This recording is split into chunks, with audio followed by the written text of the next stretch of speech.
Well, good afternoon.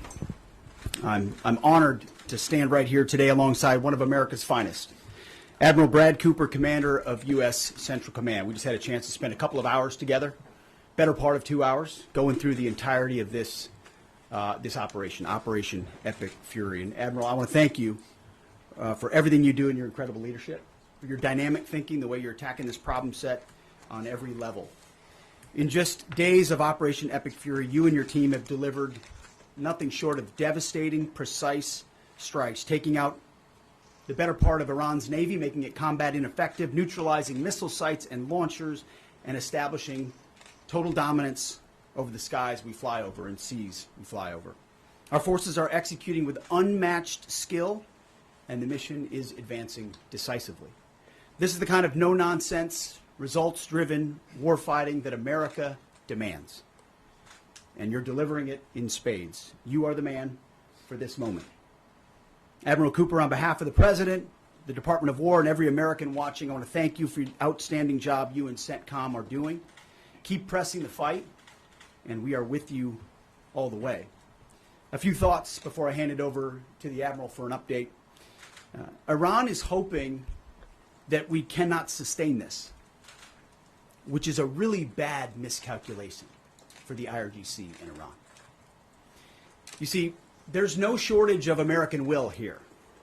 We remember and honor our fallen, those 6 that we will soon welcome at Dover, who gave everything for their country in this mission. We remember them. But we remember them by rededicating ourselves even more fervently to this mission. Our commitment to our mission objectives only increases as our advantages continue to increase. We've got no shortage of munitions. Our stockpiles of defensive and offensive weapons allow us to sustain this campaign as long as we need to. Again, our munition status only increases as our advantage increases. Our capabilities, we have only just begun to fight, and fight decisively. Having a chance to hear from Admiral Cooper. If you think you've seen something, just wait. The amount of combat power that's still flowing, that's still coming, that will be able to project over Iran is a multiples of what it currently is right now when you add up our capabilities and those of the Israeli Defense Forces. And we have no shortage of authorities. The Admiral knows we have clear objectives with maximum authorities on the battlefield. The dumb, politically correct wars of the past were the opposite of what we're doing here. They had vague objectives with restrictive, minimalist rules of engagement. No more. Our authorities, his authorities, CENTCOM's authorities through the President and myself are maxed out.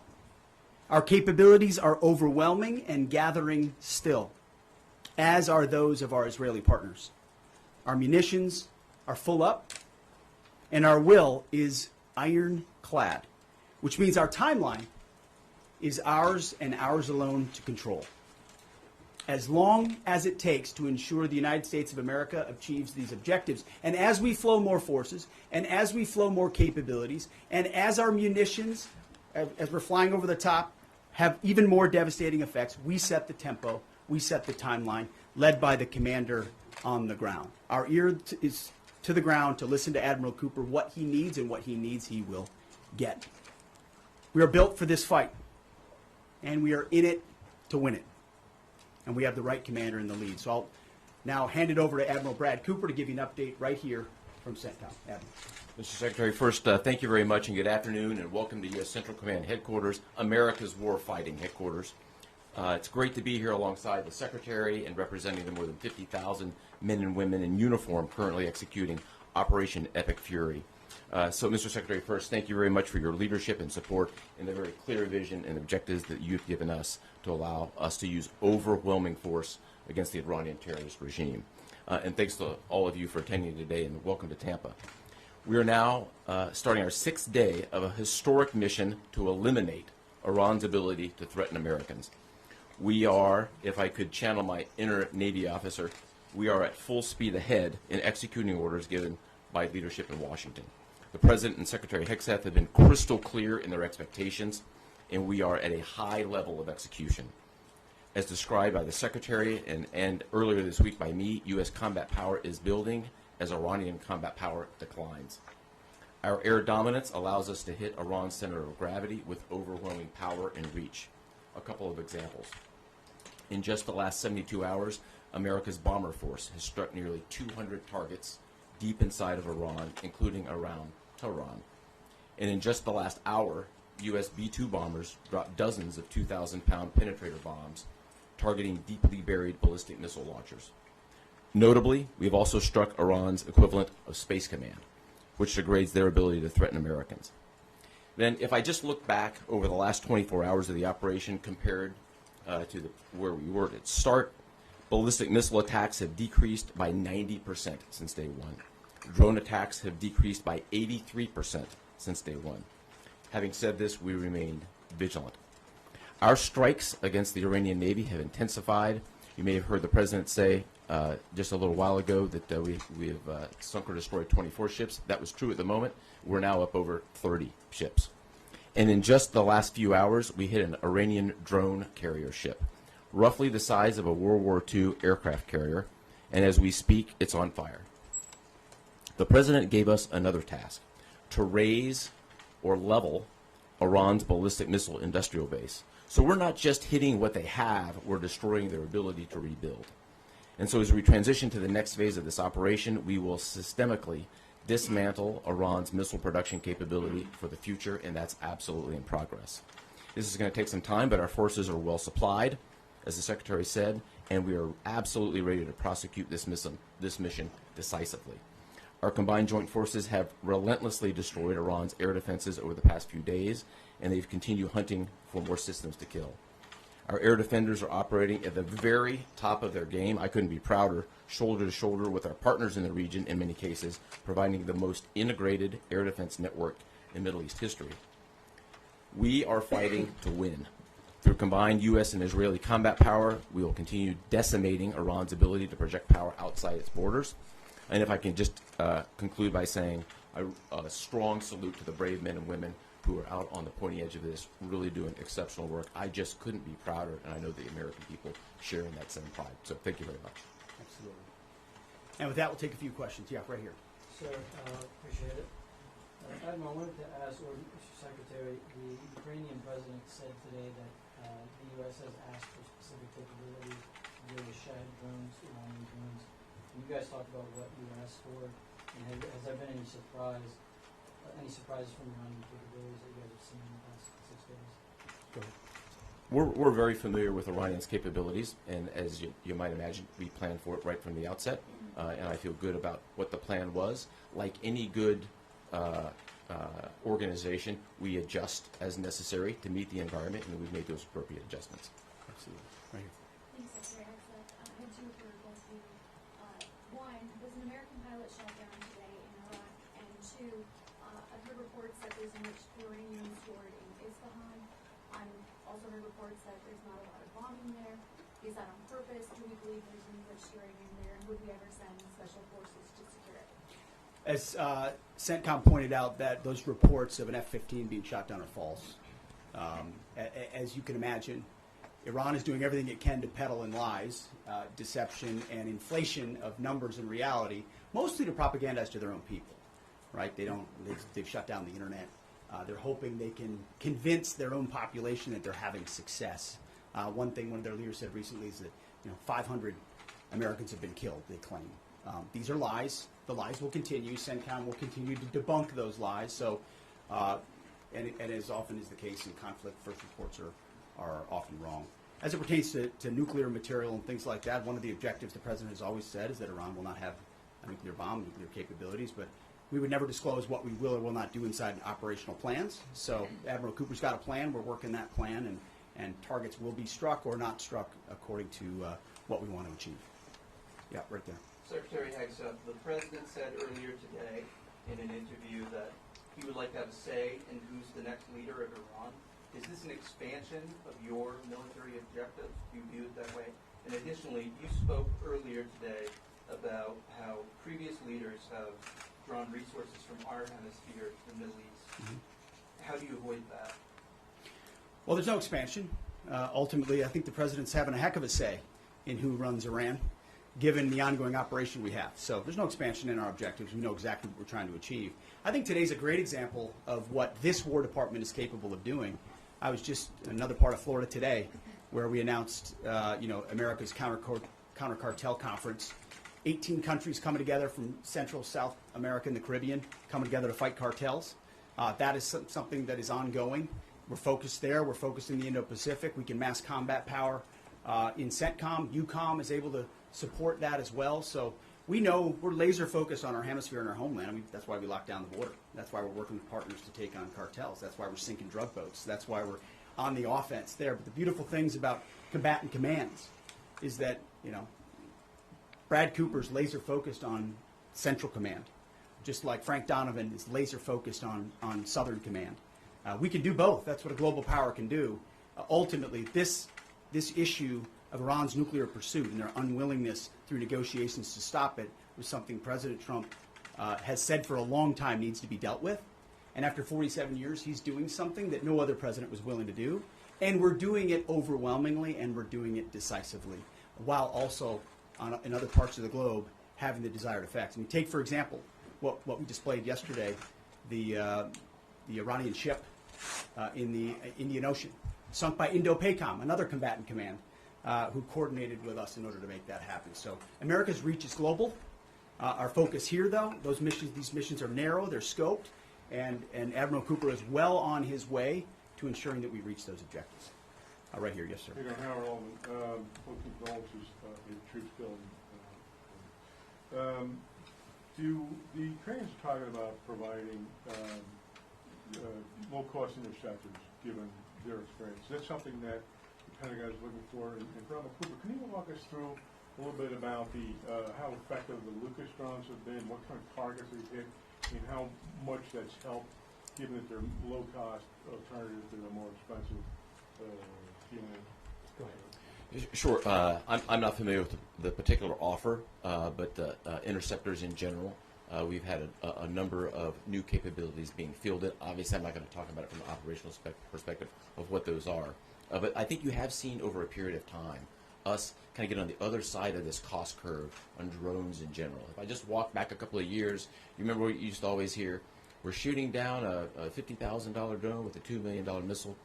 These days, we're spending a lot of time shooting down $100,000 drones with $10,000 weapons from ours. So that's one aspect of it. Lucas, indispensable. As many of you know, and if you don't know, this was an original Iranian drone design.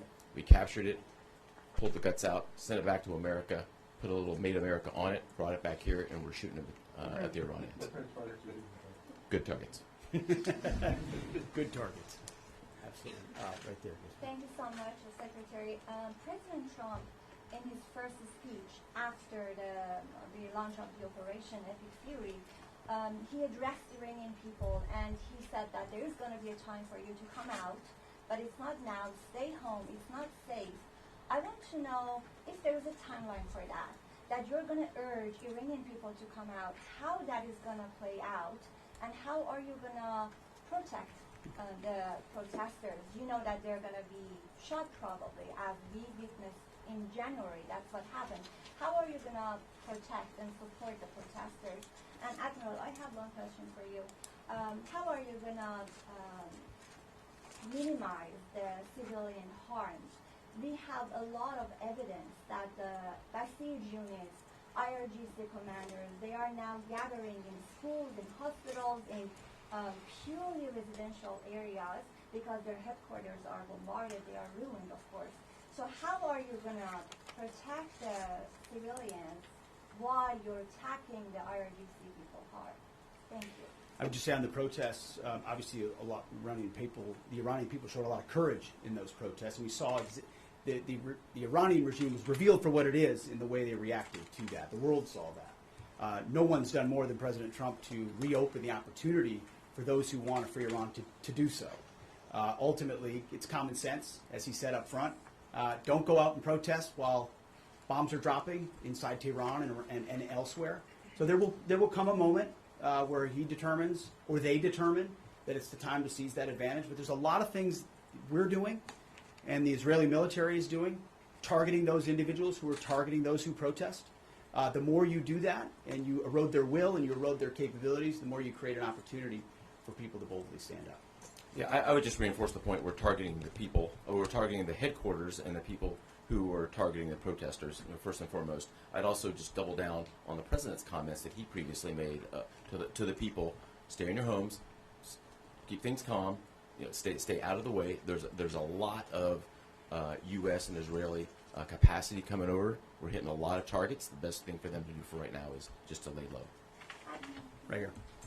Secretary, one common outcome of American military action in the past has been taking in thousands of refugees into the American homeland, and I'm wondering if there's any safeguards put in place to make sure that the American people aren't having to have another wave of refugees from the Middle East or anywhere else come and stay here.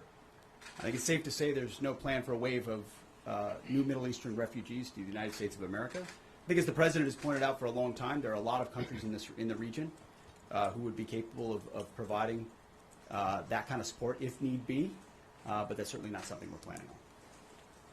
Yeah, back there. Yeah. Yes, sir. Michael in Washington Times. I wanted to ask, I know, Semper Gumby is always a truism in the military. Did the British decision to refuse Diego Garcia have any impact on the mission itself? Did you have to adjust, or were you able to just completely, go with the mission without even worrying about that? Well, as the president stated, it was unfortunate that that the Brits didn't, from day one, say, "Hey, go ahead and have access." But we got there. We got there, and that's now part of the way that we're operationalizing bomber runs. And as part of when we say more to come, it's more fighter squadrons, it's more capabilities, it's more defensive capabilities, and it's more bomber pulses more frequently. The amount of firepower over Iran and over Tehran is about to surge dramatically. And part of it is that we're going to have even more basing. And it's not just the UK. We've had other friends step up, and we're grateful for that. Maybe one more right here. Yeah, the Azeri president earlier today basically authorized his Minister of Defense to begin preparing troops for some type of retaliatory action after the airport strike. As the Department of War and CENTCOM been working on deconflicting with the Azeri if they were to move in or attempt something in retaliation? I'm sure there are plans, and I'll let the Admiral speak to that. But that does allow me to kind of address this idea that the war might be expanding, or there's chaos, and nothing could be further from the truth. If anything, what Iran is doing by targeting allied countries that would otherwise want to stay out of this, they've actually pulled them into the American orbit. So now you've got UAE and Qatar and Bahrain and Saudi and Kuwait and others saying, "Hey, we're with you. We'll shoot with you. We'll fly with you. We'll defend with you. We'll allow you more basing and other a lot of which we can't talk about and won't talk about. But it's actually firming up the unity of the resistance in order to focus exactly where we need to. So this idea that it's expanding or going, no, it's actually simplifying in a number of ways exactly what we need to achieve and how we'll achieve it. I don't know if you I won't get ahead of policy in terms of what we might do. What I will point out is this is now the 12th country that Iran has attacked. 12 countries, and it goes right back to the Secretary's point. Those 12 countries are none too happy, and I look forward to working with all the partners who are willing to join us in this. And I would just close by saying, Mr. Secretary, one more question.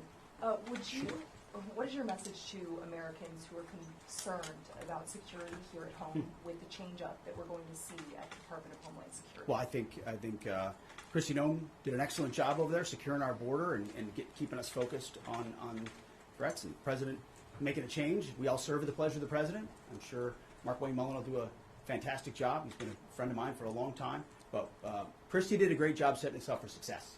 So I don't have any concerns about whether or not the homeland will be covered down on. And I'll just end by saying I wish every American could get a chance to see what we see. I had a chance to go into the control room, into the Tactical Operations Center, go see these young men and women that are doing this, the dedication that they show at every level, the way they've refined their craft. I'm talking to a young colonel who's iterating on how we target and how we find and fix different aspects of what the Iranians are trying to do. If they don't know what they're up against. And if they think they've got it solved for, they're wrong. and ultimately the combination of our ingenuity, the skill, the professionalism, the discipline, and then the sheer weight of the capabilities of the U.S. military, what you're going to see may look routine. It may start to be like, oh, another boat, oh, another launcher, oh, another drone facility. What it takes to do this with the precision that we do is world-class. No one else can do it. And it's world-class Americans. Like the ones I saw here, like the ones that are coming home that we're going to greet home, that are the engine of what makes our country great. And so I'm so grateful for folks like those here at CENTCOM, at Central Command, who are under your command. Thank you for your decisive leadership. And all I'll say to you is what I say to them, keep going. Because the President and myself, we have your back. Thank you, Admiral. Appreciate it. Thanks very much. Couple more. Mr. Secretary, how is this operation going to ensure Iran never gets a nuclear weapon? Hey, thanks so much. Thank you, Admiral. Have a safe flight back.